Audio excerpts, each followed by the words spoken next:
इदम श्री सद्गुरुवे नमः। जन्म शताब्दी पुस्तक माला 85 डे 10। मन को भगवान के साथ जोड़िए। परम पूज्य गुरुदेव हमें एक दिव्य विज्ञान बता रहे हैं। कह रहे हैं कि मैं लोहे को स्टील बना सकता हूँ। पर लोहा स्टील कब बनता है? जब कई कई बार लोहे को भट्टी में डाला जाता है, उसके बाद वो ट्रांसफॉर्मेशन होता है। तो हम अपने मन को भगवान के साथ जोड़ सकते हैं। पर मन भगवान के साथ कब जुड़ेगा? जब मन से सारा मैल हट जाएगा। और मैल हटने की ये प्रक्रिया ही अध्यात्म कहलाती है। और मैल हटेगा कैसे? जब हमें दूसरों के अंदर का मैल दिखना बंद हो जाएगा, कि हम किसी के भीतर का मैल ना देखें। हम केवल ये देखें कि हम क्या कर सकते हैं। कोई भी परिस्थिति, कोई भी सिचुएशन आए, हमें बस ये सोचना है कि हम अपने ऊपर काम कैसे कर सकते हैं, और ये परिस्थिति हमारे को क्या सिखाना चाहती है, हमें अध्यात्म के कौन से आयाम पर लेकर जाना चाहती है, हमें क्या बताना चाहती है। बस हमको ये सोचने की आवश्यकता है। इसी क्रम में गुरुदेव कहने लगे, समझा रहे हैं हमें, सबसे बड़ा योगाभ्यास क्या है मित्रों? वास्तव में जीवन जीने की विधि भी यही थी। पर हाय रे भगवान, ना जाने लोगों ने क्या कर दिया। लोगों ने क्या क्या व्याख्या कर दी। उपासना को, साधना को लोगों ने जादू मान लिया। अध्यात्म को मनोकामना पूरी करने का जादू मान लिया। पर यह जादू नहीं है, यह जीवन जीने की कला है। जीवन को संशोधित करने की विधि है। आपका जीवन इतना बड़ा जीवन है, इस पर हम देवताओं को निछावर कर सकते हैं। भगवान को हम इस पर निछावर कर सकते हैं। भगवान से बड़ा है जीवन, वह साक्षात भगवान है। इस जीवन को परिष्कृत करना अपने आप में सबसे बड़ा योगाभ्यास है। सबसे बड़ा योग कौन सा है? सबसे बड़ा योग है आत्मा का परमात्मा से मिलन संजोग, मिलन योग। और आत्मा का परमात्मा से कब होगा मिलन? जब जीव आत्मा में जो जीव होने का भाव है, जो जीव होने का अहम है, वो हटेगा, वो गलेगा। हम लोग जब देह में आते हैं तो नित्य शुद्धबुद्ध होते हैं, लेकिन फिर हम नाम भाव, जीव भाव और देह भाव में उलझ जाते हैं। कोई ना कोई इससे रिलेटेड चीजें चलती रहती हैं। जीविका के पीछे भागते रहते हैं और जीवन को भूल जाते हैं। छोटा बच्चा है तो तितलियों के पीछे भाग रहा है, उसके बाद बड़ा हुआ तो जाने कितनी आकांक्षाएं, महत्व हो गए, मनोकामनाएं हो गई। फिर भगवान हमें कब याद आते हैं? जब कोई परेशानी आ जाती है, जब कोई दिक्कत आ जाती है, तो या तो भगवान दोष देने के लिए याद आते हैं, भगवान ये मेरे साथ क्या कर दिया। नास्तिक से नास्तिक इंसान भी जब कुछ गलत हो जाता है तो सबसे पहले दोष भगवान को देता है। हम दोष दृष्टि में इतना ज्यादा डूब गए हैं कि हम भगवान को भी छोड़ते नहीं है। उसके बाद क्या हो रहा है? हमने सोच लिया है कि भगवान क्या है? भगवान कोई मनोकामना पूरी करने की कोई मशीन है। अपने और कार्मिक सिद्धांत को भूल गए। मानव जीवन का मतलब ही है कि कर्म का हिसाब किताब पूरा करने आए हैं। और इस कर्म के हिसाब किताब को पूरा करने का सबसे जो बेस्टेस्ट तरीका है वो है एनर्जी ऑफ लव, प्रेम की दिव्यतम ऊर्जा। प्यार नहीं, प्यार तो संसार में होता है जहां यार ही यार होता है। प्रेम एक ऐसा शब्द है, एक, कि हमारे ऋषि मुनि कह गए, कबीरदास जी कह गए, ढाई आखर प्रेम का पढ़े जो पंडित हुए। बस जिसको प्रेम समझ में आ जाए। और प्रेम किसको समझ में आएगा? जिसके अंदर से जिसके अंदर से हर तरह की चाह, एक भी इच्छा नहीं रहनी चाहिए, एक भी मनोकामना नहीं रहनी चाहिए, एक भी आकांक्षा नहीं रहनी चाहिए।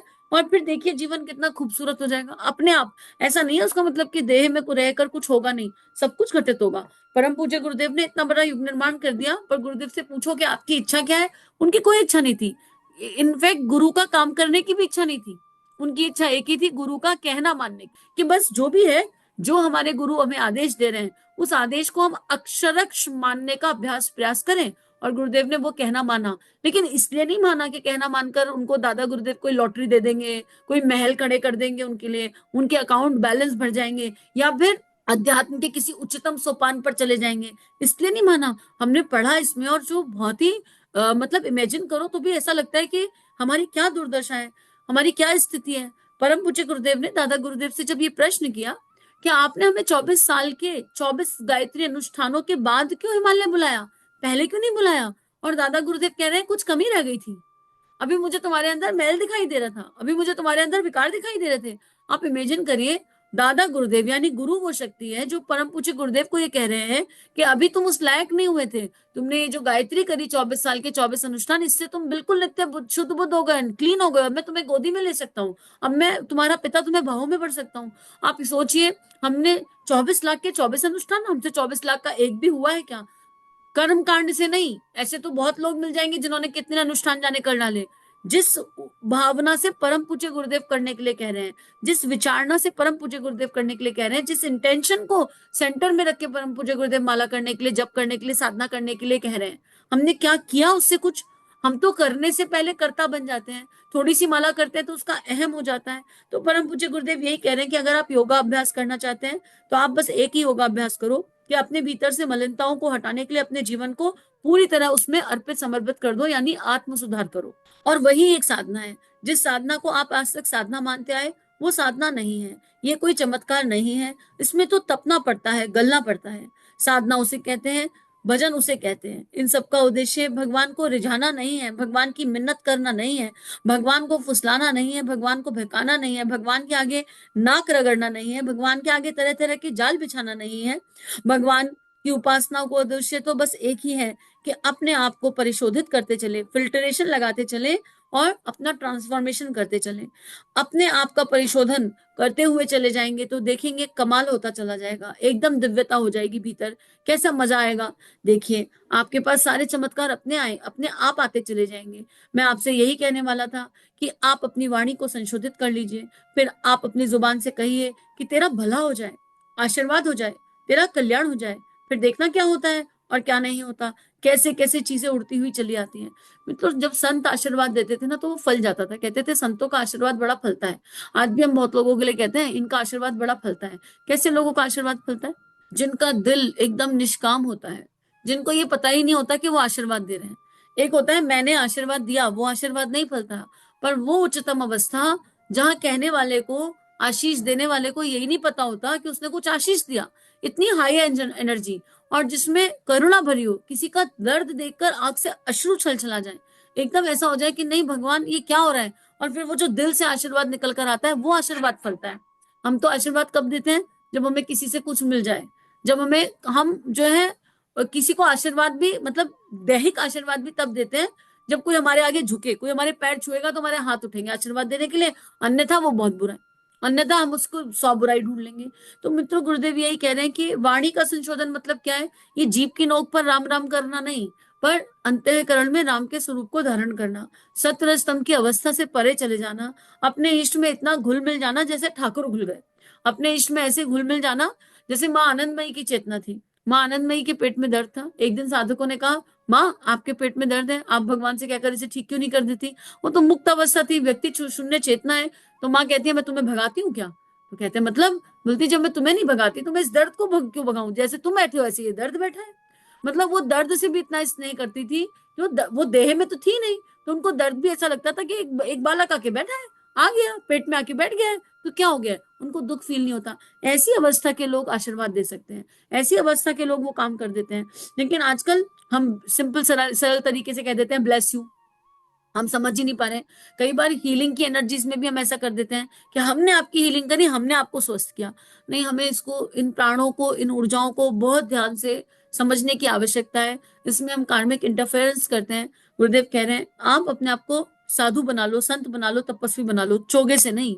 ऐसा नहीं कि हमने तपस्वी वेश धारण कर लिया, पर मीरा के जैसे, सकुबाई के जैसे, कि भगवान को चाकरी करनी पड़े, माधवाचार्य के जैसे। इतने सारे एग्जाम्पल मिलेंगे। वो भगवान श्री कृष्ण के सखा थे, जगन्नाथपुरी वाला जो एग्जाम्पल है।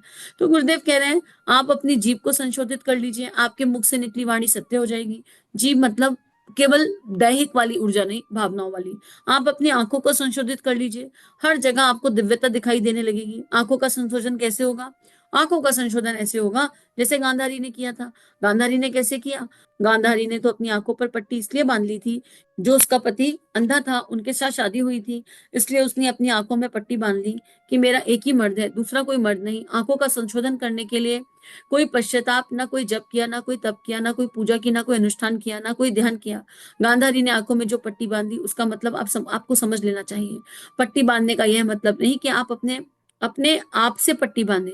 क्यों साहब? सूरदास जी ने अपनी आंखें फोड़ ली थी, तो क्या यह फूट गई? और हम भी फोड़ लें तो क्या भगवान दिखाई नहीं पड़ेंगे?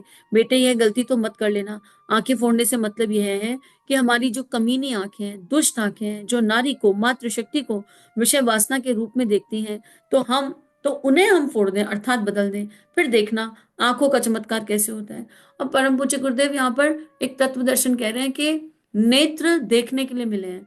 अब जैसी दृष्टि वैसी सृष्टि। हम क्या देख रहे हैं, ये कंट्रोल हमारे हाथ में है। ये बात पहले भी हुई है। और इसका तत्व दर्शन यही है कि ये आंखें जिसे देखें, उसकी दिव्यता को देखें। किसी के लिए कोई मन में बुराई ना आए। किसी की कोई अगर कूड़ा भी दिख रहा हो ना, तो कूड़े को भी थैंक यू बोले।